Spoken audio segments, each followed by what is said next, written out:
Hello and welcome back. We are in lockdown, so I decided to look like a mad doctor. No, not really. Anyways, today I want to talk to you about the art of people watching. Right, so you might be thinking to yourself, there's an art to watching people? And yeah, there is. And you can get some really fun and interesting things out of it. A lot of my writing comes from people watching. There's two ways to do street writing. Way one is to people watch. Just sit somewhere for a long period of time and be a creep and watch lots of people walk by. And the second one is to talk to strangers. I don't want to talk about how to talk to strangers in this video because that needs an entire full video. So today I want to talk about people watching. If you want to be a writer, the thing with people watching and using it in your writing is the more you train your eye in the art of watching people, the more that everything around you becomes very clear and somewhat poetic. For example, today I saw a guy scratching his fingers like this, like he's just scratching his head like this. Just kind of, it was a very distinct trait. So I just jotted that down in my notebook. Where is my notebook? Let me find it. Here it is. So whenever I go to the street, I always bring my notebook.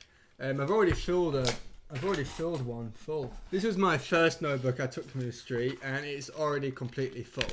There's different kind of notes I make when street writing. The first kind of note would be about gestures.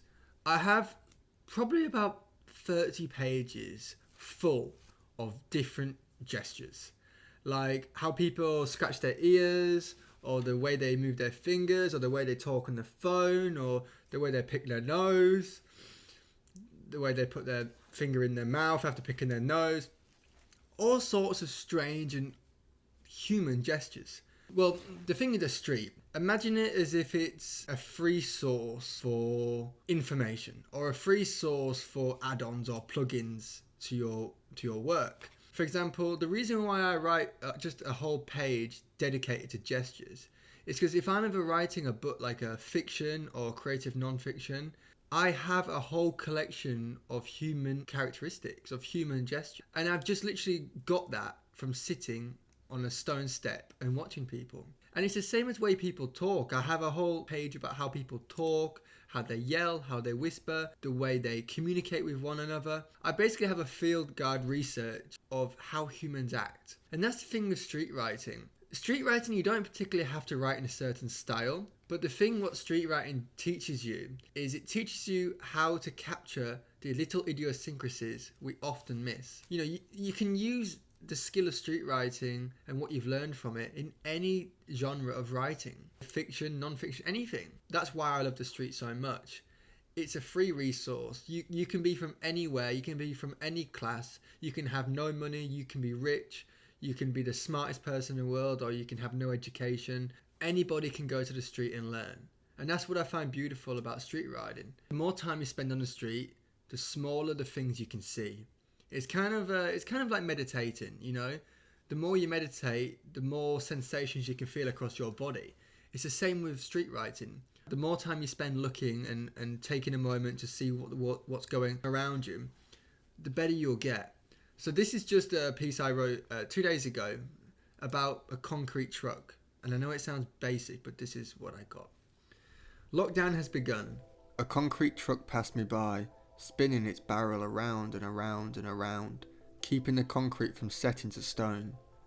The barrel made me think about our dreams and how we push ourselves more and more, harder and harder, faster and faster, forward, always forward to keep our dreams from setting. Because when we stop chasing our dreams, reality will soon creep in and set our dreams to stone before we know it, which becomes too heavy to move forward anymore. So let's keep running, dashing, pushing our dreams harder, faster, forward, forward, forward, past our wildest imaginations, without giving reality time to set our dreams to stone. So this was just me going out in the morning, and there were a concrete truck passed me by, and the spin of the barrel kind of made me think about our dreams, and when the barrel stops, concrete sets. And it's kind of like when we stop trying to push our dreams, when we let the world kind of tell us that everything we're doing is impossible, we never get anywhere. And the dream becomes too heavy to move forward. And the more and more time you spend on the street, the smaller the idiosyncrasies you need to find poetry inside them. It's like you start with people. So the more you watch people and the more you kind of eavesdrop to their conversations or try to figure out something about them, the more you train your brain into looking at other things like milk crates or cigarette stubs on the floor. This is another one. It's like, dear stranger, have you met Jesus Ninja? She wanders the state library garden every day with a little black book she calls a Bible, full of handwritten scriptures all about Jesus and his divine ways, staggering from one person to the next, saying the same words, pray for Jesus, read here, read here. She tells her words with an Asian accent, always pointing at the same 6-line scripture in her little black Bible. She won't leave until you read it. She'll wait an eternity, so she says. I've met her 18 times, I counted. One time I asked her, why do you make people pray? She looked at me behind her big black sunglasses, her mouth covered by a black face mask, and said, oh, you must say it, pointing to her scripture. I don't want you to go to hell. I don't want your face to go too warm. It'll hurt for all eternity. Jesus say if you don't pray, you slave to Satan. You know slave, you know slave. I want to see you in heaven. I looked at her scripture, prayed her prayer, and asked again, but why do you do it? Why do you get everyone to pray every day? She laughed, hugged her Bible, and said, Jesus tell me, if I get 108 amens every day, I go to a special place in heaven. I cannot sleep without 108 amens. Before I could ask her another question, she walked off. And I thought to myself, while watching her hobble to another stranger, what will she do with herself when she gets to heaven? Will her happiness end when she no longer needs to collect prayers for the next world? Will she be bored? That was an example of an actual person, an actual interaction that I used with my technique of street writing. I basically took my inner thoughts of what I thought of her, and I interweaved it into our interaction we had together 2 weeks ago. She literally goes around the state library collecting 108 prayers every day before she can go to sleep. And that's a true story. It's not good enough if I just told the story she collects 108 prayers. You know, there's no meaning behind it. So I had to kind of use my thoughts and the way I think and weave it into the story. And this is the product. So street writing to me, you're basically documenting humanity in all their strange ways. You're documenting the traits, the gestures, the way humans talk to one another. But also at the same time, you're incorporating the surroundings and you're making meaning of the surroundings. This is the cheapest entertainment ever. It's free. You don't even need a coffee to get your brain going in this. I was in the lift yesterday. I was in the lift yesterday, and there was this guy, and he looked so sad. And I just said to him, "Hey mate, how you doing?" He looked at me and he said, "Oh, what do you think? I'm so bored. I'm not going to work. You know, what else is to keep me occupied?" And I looked at him and I said, "You can go for a walk. Walk's quite nice." And he said, "What good is that? Just going for a walk. It's boring." And then that was when it hit me. All this guy has in his life is work.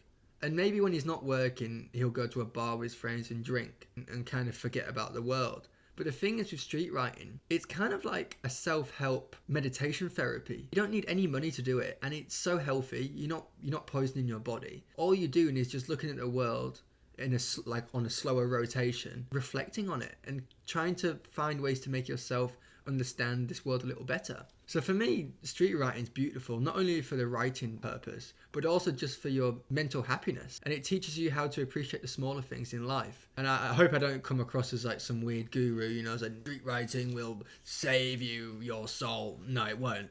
But it will help you feel better about the world. It'll make you see the world in a different angle. And that's the beauty of street writing. Yeah.